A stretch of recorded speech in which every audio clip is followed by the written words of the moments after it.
অন্তর্বর্তীকালীন সরকার না তত্ত্বাবধায়ক সরকার, সেই দ্বন্দ্ব নিরসন এবং পরিহার করার জন্য ক্লিয়ার গাইডলাইন ওখানে দেওয়া আছে গোলকনাথ মামলার রায়ের আলোকে, যে তত্ত্বাবধায়ক সরকার ব্যবস্থা প্রসপেক্টিভ হবে এবং প্রসপেক্টিভ হলে সেটা আগামী নির্বাচনের থেকে কার্যকর হতে পারে। এটাই আমাদের আন্ডারস্ট্যান্ডিং। এখন আদালত সাবমিশনগুলো কিভাবে নিয়ে ওনারা কিভাবে দেবেন এটা ওনাদের ব্যাপার। তত্ত্বাবধায়ক সরকার গণতন্ত্রের জন্য সহায়ক।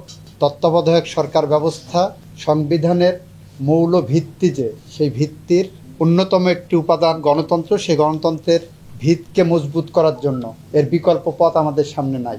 এটা সবার উপসংহার, সবাই একই সাথে উপসংহারে উপনীত হয়েছে যে তত্ত্বাবধায়ক সরকার ব্যবস্থা আগামী সংসদের পরে যে কার্যকর হোক। সবার ভিত্তির মূল জায়গাটা হলো এই সরকার বিপ্লবোত্তর একটি সরকার। এই সরকারে যারা আছেন তারা বিপ্লবোত্তর সময়ে বাংলাদেশকে একটি নির্বাচনের দিকে নিয়ে যাচ্ছেন বিপ্লবের আকাঙ্ক্ষা পূরণের মধ্য দিয়ে।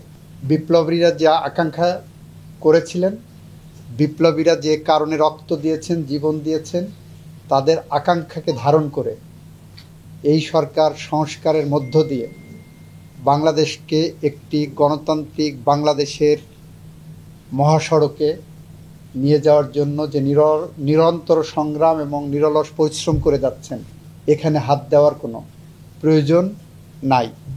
সুযোগ না আমি বলবো না, প্রয়োজন নাই। সুতরাং এই সরকারকে কন্টিনিউ করে সামনে নির্বাচন করার পর তত্ত্বাবধায়ক সরকারটা ব্যবস্থাটা আগামী নির্বাচনের পরে কার্যকর করা হোক বলে সবাই কম বেশি এই উপসংহারে উপনীত হয়েছে। রাষ্ট্রপক্ষের আইনজীবী হিসাবে আমি যেটা সাবমিশন দিয়েছি, যে কথাগুলো এতক্ষণ বললাম, আমি আশা করি আমার সাবমিশনটা সুপ্রিম কোর্ট গ্রহণ করবেন।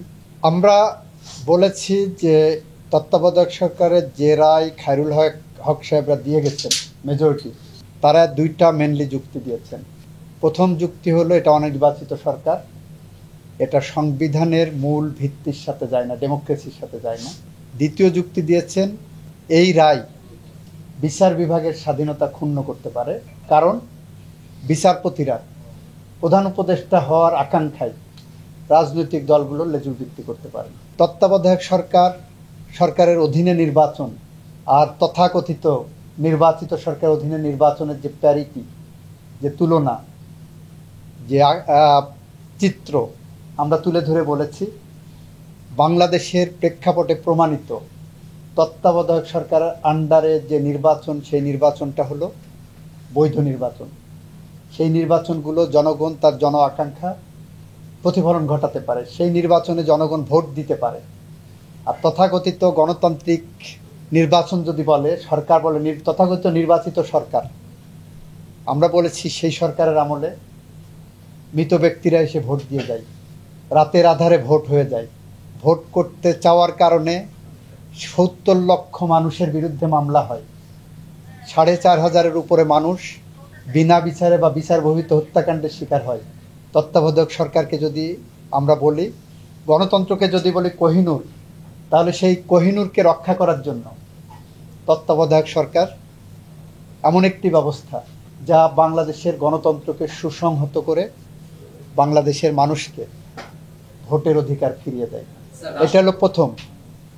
দ্বিতীয়টা বলেছি, বিচার বিভাগের মাননীয় বিচারকরা হয়তো লোভের বশবর্তী হয়ে রাজনৈতিক দলগুলোর বা ক্ষমতাসীনদের আপনার লেজুর ভিত্তি করবেন। সেই জায়গা বলেছি সেইটাই যদি হয় তাহলে তো আপনাদের কারো চিফ জাস্টিস হওয়া হবে না। আপনারা চিফ জাস্টিস হওয়ার লোভে এই রায় দিয়েছেন, এবং যারা এই রায়ে সরকারের পক্ষে তত্ত্বাবধায়ক সরকারকে বিলোপ করেছেন তারা প্রত্যেকেই পুরস্কার হিসেবে চিফ জাস্টিস হয়েছেন। যারা এই রায়ের সাথে একমত হননি, তত্ত্বাবধায়ক সরকারকে বহাল রাখতে চেয়েছেন, তারা কেউ চিফ জাস্টিস হতে পারেননি, যারা ডিসেন্টিং দিয়েছেন। তাহলে তো ওই তত্ত্ব যদি কার্যকর হয় তাহলে তো আপনার চিফ জাস্টিস হওয়ার লোভে তো ওনারা সরকারের পক্ষে ওইভাবে দেবেন। এগুলো সব অকাট্য যুক্তি।